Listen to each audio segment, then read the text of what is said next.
Good morning and welcome back to Mousumi lifestyle. Mousumi লাইফস্টাইলের নতুন আরেকটি ভিডিওতে তোমাদের সকলকে স্বাগত জানাই। আলিপুরদুয়ারের ছোট্ট গ্রাম জলদাপাড়া থেকে আমি নতুন আরেকটি ভিডিও নিয়ে তোমাদের সঙ্গে গল্প করতে এসেছি। তো এখন হচ্ছে সকাল মোটামুটি 7টা বাজে, 7টা না 7:30 বাজে। আমি আসলাম বিছানা তুলতে। চা খেয়েছি, ফ্রেশ হয়ে চা খেয়ে তারপর এসেছি বিছানা তুলতে। কাজগুলো শেষ করব, শেষ করে তারপর আমাদের এখানে সরস্বতী পুজো করবে পাড়ায় বাচ্চারা, ছোট বাচ্চারা। ওখানে যেতে হবে, অল্প একটু দেখব ওরা কীরকম ডেকোরেশন করছে, আমিও একটু হাত লাগাবো। ওরা তো মোটামুটি আমার থেকে অনেকটাই জুনিয়র, এখন আমি হচ্ছি পাড়ার মধ্যে সিনিয়র। তো যাই হোক, হাত লাগাবো, যেতে হবে, না হলে হবে না। সবাই একসঙ্গে করলে কাজটাও তাড়াতাড়ি হবে। তো যাই হোক, আগে বিছানাটা তুলি, তারপর কাজগুলো শেষ করতে হবে। দুদিন থেকে ভিডিও ঠিকঠাক করে আমি দিতে পারছি না। আজকেও জানি না আমি ঠিকঠাক করে ভয়েস ওভার দিচ্ছি, কিন্তু ভিডিওটা পোস্ট করতে পারবো কি না জানি না, তোমাদের সঙ্গে শেয়ার করতে পারবো কি না সেটা এখনও পর্যন্ত আমি বলতে পারছি না। কারণ কালকে সকালবেলা হচ্ছে সরস্বতী পুজো, আর আজকের এইগুলো হচ্ছে আজকে সারাদিনের আমার কাজকর্ম, মোটামুটি টুকিটাকি যা সব হয়, তো ওগুলো শেয়ার করছি। তো আমার বিছানা তোলা হয়ে গেল। কালকে আমি ফালাকাটা গিয়েছিলাম, তো ফালাকাটা থেকে কালকে কি এনেছি সেটাই তোমাদেরকে দেখানোর জন্য আসলাম। ভালো করে তো উল্টে পাল্টে দেখেও আনলাম না। তো এই যে দেখো, নাইটির পিস নিয়ে এসেছি, আমি নাইটি বানাবো। পাশের বাড়ির বৌদি আমাকে দিয়েছে দুটো নাইটির অর্ডার, মানে টাকাটা ওই দিয়েছে, সঙ্গে মজুরিটা একসঙ্গে দিয়ে দিয়েছে। তো আমি আমার জন্য দুটো পিস নিয়ে এসেছি, একটা মজুরি দিয়ে হয়েছে আর একটা আমার নিজের টাকায়। তো দেখো, দুটো কিন্তু দু রকম, কালারটা সেম এনেছি। পরে বৌদি বলবে যে তুমি নিজের পছন্দ এনেছো, আমার জন্য আনবে না। শুধু প্রিন্টটা একটুখানি আলাদা, আর ডিজাইনটা টোটালি একই রকম আছে। দুটোই 4টে নাইটি আমি সেম এনেছি, দুটো দুটো আলাদা। দেখো, দুটোরই কিন্তু সেম ডিজাইন, শুধু কালারটা হালকা আলাদা। এটার কালারটা যেমন খয়েরি, আর এটারটা একটু কালশিটে ভাব আছে, পিঙ্ক আছে মানে। আর মাঝখানটা দেখো, এটার গোলাপি, মানে গোলাপিও বলা চলে না, এটা গোলাপি, আর এটা যেন কীরকম একটা কালারটা বুঝতে পারছি না আমি। তো সেম এভাবেই আর এনেছি। দুটোর মধ্যে যে কোনো একটা, যেটা বৌদির পছন্দ হবে, এখান থেকে একটা বৌদির, আর হচ্ছে এখান থেকে যেটা বৌদির পছন্দ হবে সেটা হচ্ছে বৌদির, আর বাকি দুটো আমার। আর হচ্ছে এই যে দেখো, এই গামছাটা আমার জন্য এনেছি।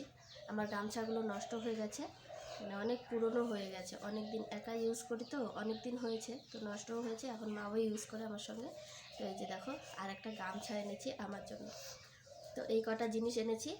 আর গিয়েছিলাম হচ্ছে, মেন উদ্দেশ্য ছিল আমার সিম কার্ডটা ঠিক করানো, যেটা ঠিক হয়ে গেছে।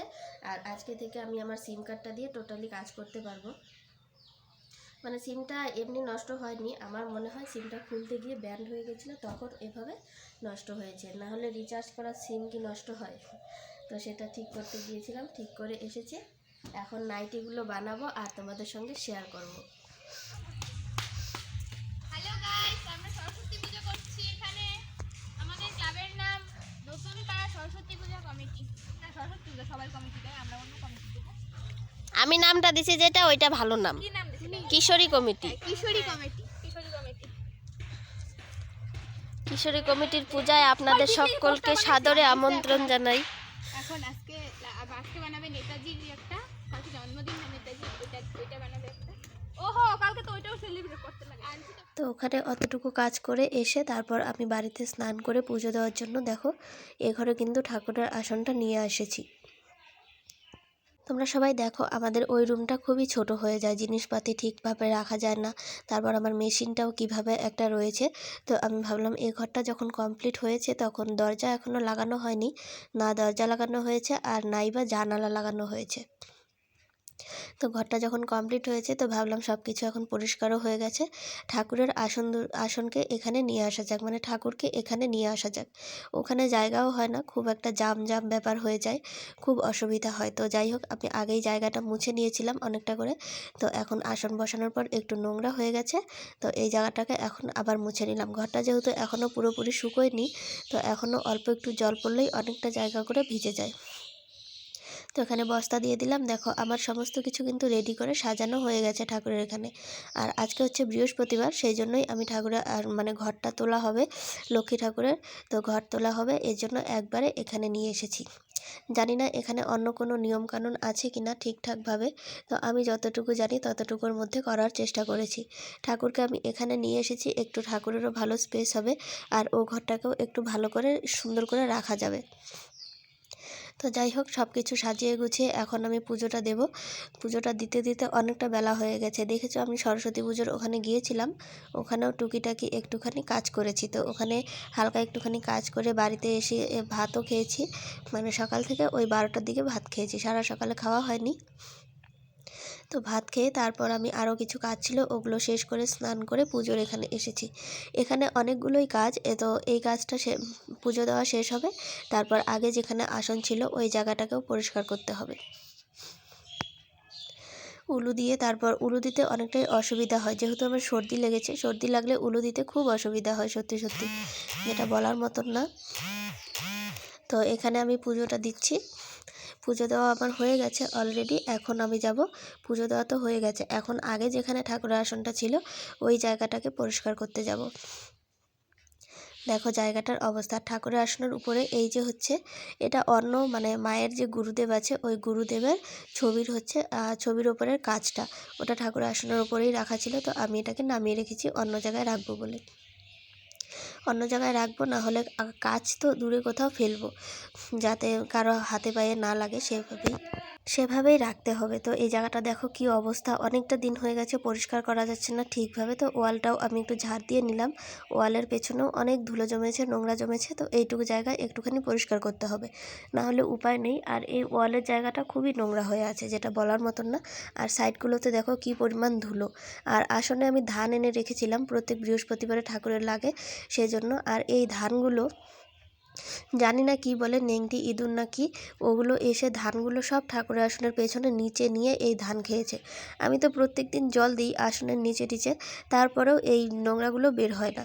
তো এখন ও ঘরে নিয়ে গেছি, ওই ঘরে এখন ভালো করে পরিষ্কার করা যাবে, মানে হাত ঢুকিয়ে ঠিকঠাকভাবে পরিষ্কার করে আনা যাবে, কোনো কিছু হবে না। আর এখানে তো হাত ঢুকিয়ে ঠিকঠাকভাবে আনা যায় না, ঝাড় তো দিয়েছি, এখন হচ্ছে মেশিনটাকে আমার ওই সাইডে নিয়ে রাখার পালা। তো ঘরটাতে আমার অনেকটাই স্পেস বের হবে, যেটা আমার খুবই অনেক দিনের ইচ্ছা, ঘরটাতে একটু স্পেস বের হবে। মানে উপোস থেকে এসেছি, তো আজকে অঞ্জলি দিয়ে এসেছি সরস্বতী পুজোর। তো আগের দিনের ভিডিওতে আজকে আমি ভয়েস ওভার দিচ্ছি, তো একটু লেগে আসছে, কেউ কিছু মনে করো না। তো মা আর আমি দুজনে মিলে মেশিনটা রাখলাম। আর এখানে বিছানাটা যেভাবে আছে ওটা একটু চেঞ্জ করার ইচ্ছা আছে, দেখি কিভাবে করা যায়। মায়ের সঙ্গে ওটাই আস্তে আস্তে একটু ডিসকাস করছিলাম। আর দেখো মেশিনের নিচে কি অবস্থা, মা বলছিল আর একটু চাপাবো, আমি বলছিলাম আর একটু ওইদিকে চাপাতে, কিন্তু মা বলছিল ওয়ালের সঙ্গে চাপাতে।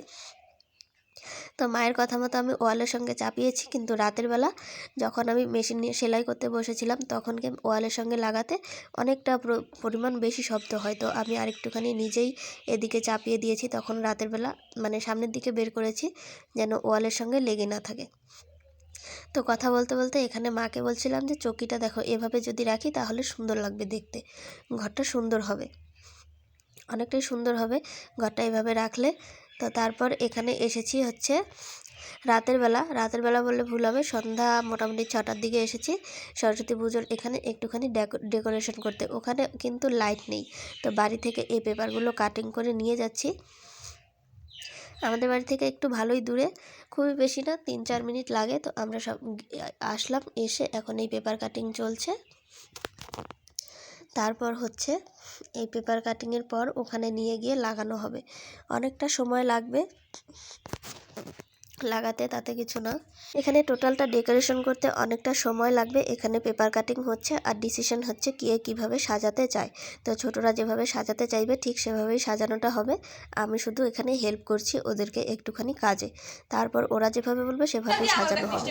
হ্যালো গাইস, এখানে সরস্বতী পূজার প্রিপারেশন নেওয়া হচ্ছে। এখন আমরা সরস্বতী পূজায় সাজাবো, জায়গাটা সাজাবো দেখে এখানে আমরা কালারিং পেপার কাটিং করছি। হ্যালো গাইস,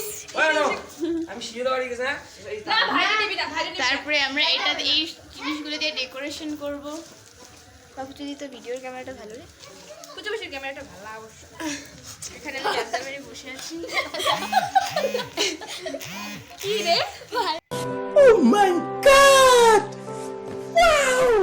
অনেকটা হাসাহাসি হলো, হাসাহাসির কথা হলো, তা কি আর করা যাবে। তো এখানে দেখো পেপার কাটিং কিন্তু প্রায় শেষের পথে, এখন যাব প্যান্ডেলের ওখানে। আর এখানে হচ্ছে প্যান্ডেলের ওখানে যাওয়ার আগে আরেকটা জিনিস দেখাই, দেখো এটা হচ্ছে আর্ট করেছে, মানে লিখেছে কত সুন্দর করে, আর নেতাজির ছবিও আর্ট করেছে। কালকে 23শে জানুয়ারি নেতাজির জন্মদিন, তো নেতাজিকে দেখো ও প্রচণ্ড তাড়াহুড়োয় ছবিটা ঠিকঠাকভাবে আঁকতে পারেনি, কিন্তু ও অনেক সুন্দর করে আঁকে, অনেক সুন্দর হয়েছে এবারেও তবুও। তো এই যে এখানে হচ্ছে এই কালারিং পেপারগুলো লাগানো হচ্ছে এভাবে এভাবে, এদিকে সাইডে সাইডে লাগানো হচ্ছে কালারিং পেপারগুলো, এদিকে লাগানো হবে। তো কালারিং পেপার লাগানো হয়ে গেছে, এখন হচ্ছে গিয়ে পর্দা লাগানোর পালা।